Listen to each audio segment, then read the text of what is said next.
नमस्कार, India news में आपका स्वागत है। मैं हूं संभव शर्मा। मेरे साथ एडवोकेट अश्विनी उपाध्याय हैं, जिन्होंने एक पिटीशन सुप्रीम कोर्ट में फ़ाइल की थी कंज्यूमर्स के अधिकारों को लेके कि उन्हें अधिकार है ये जानने का कि जो शॉपकीपर है उसकी आइडेंटिटी क्या है।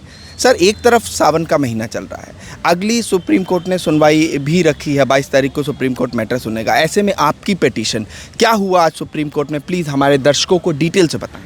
मैंने PIL फाइल किया कि भारत का संविधान सभी नागरिकों को, सभी कंज्यूमर्स को राइट टू नो और राइट टू इन्फॉर्मेशन देता है। Right to know, right to information हमारा फंडामेंटल राइट है। कंज्यूमर प्रोटेक्शन एक्ट 2019 कहता है कि भारत के सभी कंज्यूमर को ये जानने का अधिकार है कि जो सामान खरीद रहे हैं वो किसने बनाया, कब बनाया, जो प्रोडक्ट खरीद रहे हैं वो उसमें क्या क्या इंग्रेडिएंट है, उसमें क्या क्या मिला हुआ है, उसकी एक्सपायरी डेट क्या है। साथ ही साथ कंज्यूमर प्रोटेक्शन एक्ट ये भी कहता है कि हमें उस डीलर, डिस्ट्रीब्यूटर, फ्रेंचाइजी ओनर, दुकानदार के बारे में भी जानने का पूरा अधिकार है, जिससे कि अगर हमारे साथ कुछ धोखा हो जाए, ज़्यादा पैसे ले ले, नकली सामान दे दे, तो हम उस दुकानदार के खिलाफ जाके डिस्ट्रिक्ट कंज्यूमर फोरम में शिकायत कर सकें। जो अपना फूड सेफ्टी रेगुलेशन है 2011 का, वो तो कहता है केवल बड़े दुकानदार नहीं, बल्कि रेडी पटरी पे भी दुकान लगाने वाले, ठेला लगाने वाले, साइकिल पे गोलगप्पे बेचने वाले, चलती फिरती जो अपना काम करते हैं ना, ढाबे वगैरह लगा काम करते हैं, उनके लिए भी ज़रूरी है कि वो अपना नाम, अपना पता, अपना कॉन्टेक्ट नंबर अपने दुकान के सामने पब्लिश करें। मैं पूरे देश में घूमता रहता हूँ। अभी मैं गुरु पूर्णिमा के अवसर पे हरिद्वार गया तो रास्ते भर मैंने देखा कि 50% से ज़्यादा दुकानों पे दुकानदार का न नाम लिखा हुआ है, ना उसका पता लिखा हुआ है, ना उसका मोबाइल नंबर लिखा हुआ है। हमारे साथ धोखा हो गया, लेकिन मैं शिकायत किसके खिलाफ करूँ? इसी तरीके से मैं जून के महीने में कर्नाटक में था, आंध्रा तेलंगाना भी गया था, मध्य प्रदेश था, महाराष्ट्र था और लेह और लद्दाख था। वहाँ पे भी मैंने देखा कि 50% से ज़्यादा दुकानों पे कोई बोर्ड ही नहीं है, और जिन दुकानों के ऊपर बोर्ड है उस पर ये तो लिखा हुआ है कि दुकान का नाम, लेकिन उस दुकान के मालिक का नाम नहीं लिखा हुआ है, उस दुकान के मालिक का एड्रेस नहीं लिखा हुआ है, उसका कोई फ़ोन नंबर नहीं लिखा हुआ है। इसलिए हम लोगों को, कंज्यूमर्स को बहुत दिक्कत होती है। उनके ओवर पेमेंट हो जाए, उनका पेमेंट कट गया, 2 बार कट गया, या ज़रूरत से ज़्यादा उसने पैसा ले लिया, या उसने उसको नकली सामान दे दिया। तो चाहे वो मिलावटखोरी हो जाए, चाहे वो कालाबाजारी हो, चाहे वो मुनाफाखोरी हो, उसके खिलाफ कंज्यूमर शिकायत नहीं कर पाते, क्योंकि असली दुकानदार का नाम ही नहीं पता होता है। इसलिए मैंने PIL फाइल किया, और आज माननीय सुप्रीम कोर्ट ने हमारी याचिका को सुनने के बाद केंद्र सरकार के अलावा सभी राज्य सरकारों को नोटिस जारी किया है। 4 सप्ताह के अंदर जवाब मांगा है।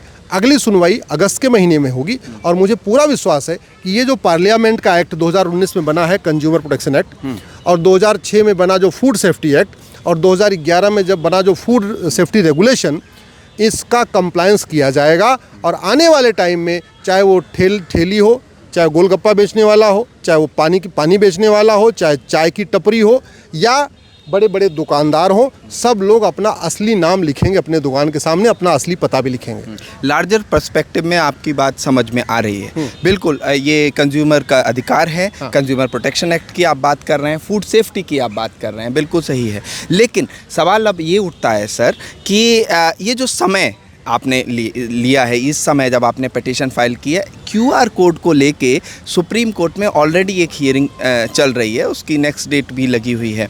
उत्तर प्रदेश के इस कानून को QR कोड से स्कैन करके आप आइडेंटिटी जान सकते हैं किसी की, उसको लेके विवाद है। ऐसे में जब आपकी पिटीशन आती है तो इनडायरेक्टली उसमें भी तो नाम ही और सब आइडेंटिटी रिवील हो जाएगी ना व्यक्ति की। और आइडेंटिटी को लेकर पिछली बार भी पिछले साल जब इन दिनों सुनवाई हो रही थी कांवड़ यात्रा के ही दौरान, तो सुप्रीम कोर्ट ने कई टिप्पणियां की थी। उस को ध्यान में रखते हुए आपकी ये पिटीशन किस तरह से देखी जाए? देखिए, पहली बात तो हवलदार जो पुलिस में है ना, उसके लिए भी अपनी नेम प्लेट लगाना ज़रूरी है।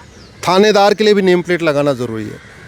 तहसीलदार के लिए भी नेम प्लेट लगाना ज़रूरी है। कलेक्टर, कप्तान के लिए भी अपने ऑफिस के सामने नेम प्लेट लगाना ज़रूरी है। हम लोग वकालत करते हैं, हम अपने चैम्बर के सामने नेम प्लेट लगाना ज़रूरी है। जो लोग डॉक्टर हैं उनको अपने क्लिनिक के सामने नेम प्लेट लगाना ज़रूरी है। सबके लिए नेम प्लेट लगाना ज़रूरी है। और फूड सेफ्टी जो रेगुलेशन है 2011 का, वो तो कहता है रेडी पटरी, ठेला, टपरी, चाय की दुकान, पकौड़ी की दुकान, खोमचे की दुकान, साइकिल पे दुकान, ठेले पे दुकान, कोई भी हो, कोई फिक्स दुकान नहीं। इवन जो मूवेबल दुकान होती है, जो घूम घूम के लोग दुकान लगाते हैं, उनके लिए भी ये लगाना। अगर आप कुछ खान पान का सामान बेच रहे हैं तो फूड सेफ्टी एक्ट कहता है आपको अपना नेम प्लेट लगाना ही पड़ेगा। अगर आप खान पान का सामान नहीं बल्कि कुछ और सामान बेच रहे हैं, कपड़ा बेच रहे हैं, कुछ और बेच रहे हैं, तो भी कंज्यूमर प्रोटेक्शन एक्ट कहता है आपको अपना नेम प्लेट लगाना पड़ेगा। पार्लियामेंट का कानून है, 2006 का फूड सेफ्टी एक्ट है, 2011 का फूड सेफ्टी रेगुलेशन है, 2019 का कंज्यूमर प्रोटेक्शन एक्ट है। इसका कंप्लायंस नहीं हो रहा है, बल्कि उल्टा इसके खिलाफ सुप्रीम कोर्ट में याचिकाएं फाइल हो गई हैं। इसीलिए मजबूरी में मुझे PIL फाइल करना पड़ा कि भैया इसका कंप्लायंस करो, कानून है। अच्छा, फूड सेफ्टी रेगुलेशन में तो ये भी लिखा हुआ है कि जो गवर्नमेंट अथॉरिटी है वो हर साल जाके ऑडिट करेगी और चेक करेगी कि सारी दुकानदारों पे नेम प्लेट है कि नहीं है। हम तो कहते हैं 2-4 ये जो फूड इंस्पेक्टर है इनको सस्पेंड करना चाहिए, टर्मिनेट करना चाहिए, क्योंकि इनकी एरिया में नेम प्लेट नहीं है और फिर भी ये टिक मार के आ रहे हैं। इसका मतलब कागज़ के ऊपर सारा वेरिफिकेशन हो रहा है। ऐसे 2-4 लोगों के ऊपर कार्रवाई होगी, बहुत जल्दी ये लागू हो जाएगा। बहुत बहुत धन्यवाद सर, आपने अपना पर्सपेक्टिव बताया। अब देखना इंपॉर्टेंट होगा, सुप्रीम कोर्ट ने नोटिस इशू कर दिया है, केंद्र सरकार और राज्य सरकारें क्या अपना जवाब दाखिल करती हैं। साथ ही साथ जो QR कोड की हियरिंग है उस पर इसका क्या असर पड़ता है, जो अश्विनी उपाध्याय, एडवोकेट अश्विनी उपाध्याय ने पिटीशन लगाई है। विशेष धन्यवाद आपका हमसे बात करने के लिए, धन्यवाद।